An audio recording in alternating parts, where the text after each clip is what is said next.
जय भोले की हर हर महादेव बम बम भोले। आज मैं आपको सुख सागर 12वें स्कंद का 10वां अध्याय सुना रही हूँ।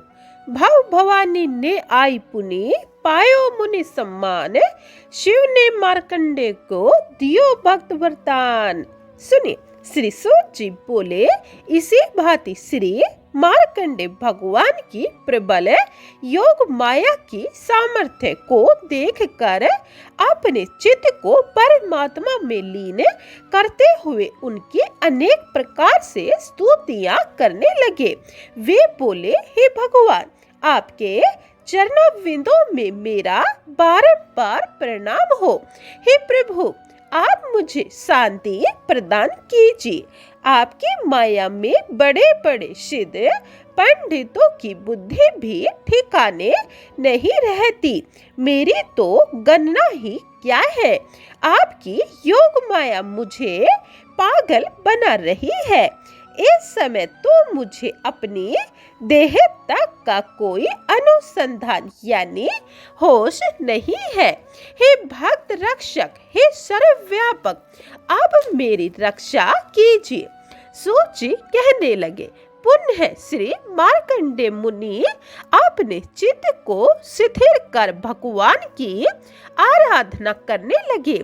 इसी अवसर पर श्री भगवान शिव जी जगदम्बा पार्वती जी के साथ अपने नंदेश्वर यानी वृक्ष पर बैठे हुए आकाश मार्ग में विचर रहे थे। मुनि मार्कंडे जी को परम समाधि में बैठे हुए देखकर शैल नंदिनी पार्वती जी त्रिभुवन पति श्री शिव जी से कहने लगी, हे देवेश, देखिए, ये मुनिराज अपने चित्त को एकाग्र करके ईश्वर की परम उपासना कर रहे हैं।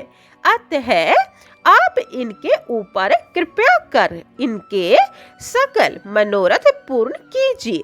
चलिए, महात्मा पुरुषों के दर्शन भी परम भाग्यों से प्राप्त हुआ करते हैं। श्री पार्वती जी की स्नेह भरी बातें सुनकर शिव जी बोले, हे प्रिय, तुम्हारा कहना तो यथार्थ ठीक है, किंतु ये मार्कंडे मुनि तो समस्त वासनाओं से दूर है।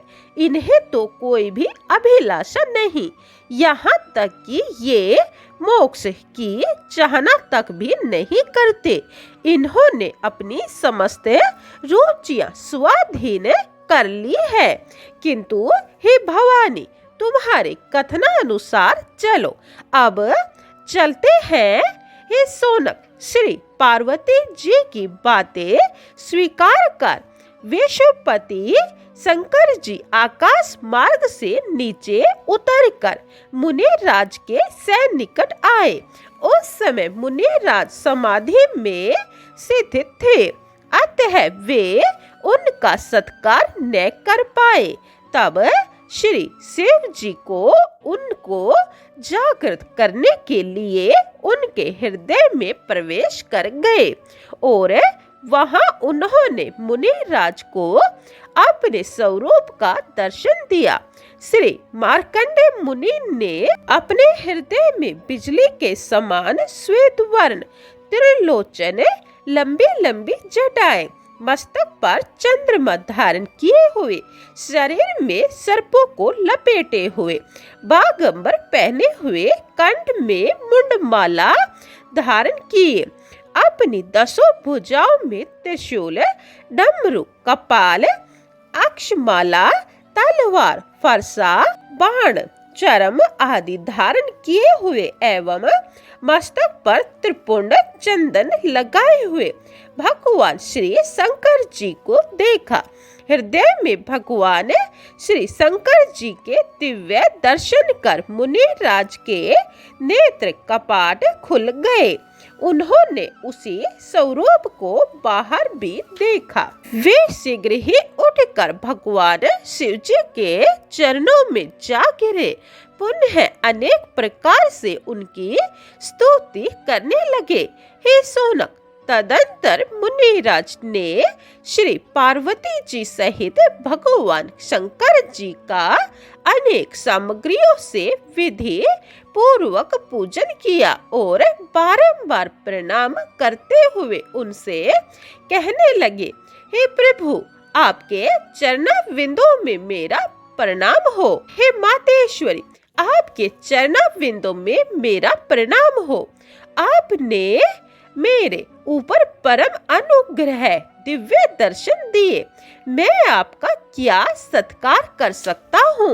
मुनिराज की प्रेम भरी बातें सुनकर भगवान शंकर जी कहने लगे, हे मुने, अब आप ही इस संसार के उद्धारक एवं तीर्थ स्वरूप हैं, जो ब्राह्मण अन्य भाव से इंद्रियों को दमन करते हुए अखंड तप करते हैं, वे मुझे अत्यंत ही प्रिय हैं। उन तपस्वी ब्राह्मणों को मैं सदैव ही नमस्कार करता हूँ, क्योंकि उनके पवित्र दर्शनों से संसार के पातक यानी पाप भस्म हो जाते हैं। हे मुने, अब आप अपनी इच्छा अनुसार वर मांगिए, हमारे दर्शन कदापि निसफल नहीं होते। सोची बोले श्री मार्कंडेय मुनि ने जब श्री शंकर जी की धर्म संयुक्त मधुर वाणी सुनी, तब उनके चित्त का समस्त संताप दुख दूर हो गया और वे उनके सुधा में वाक्यों से प्रमोदित हुए शिव जी से कहने लगे, हे भगवान, आप तो समस्त चराचर प्राणियों के स्वामी हैं। यह विश्व आपके ही अधीन है, तथापि आप भक्तों का मान बढ़ाने वाले हैं। अतः इस प्रकार से आपका कहना युक्ति युक्त है। हे देवेश, आप सत्य ब्रह्मा मूर्ति एवं विश्व की उत्पत्ति, पालन तथा संहार करता है, आपको मेरा नमस्कार है। हे भगवान, आपके दिव्य दर्शनों को प्राप्त कर मेरी संपूर्ण इच्छाओं की पूर्ति हो गई।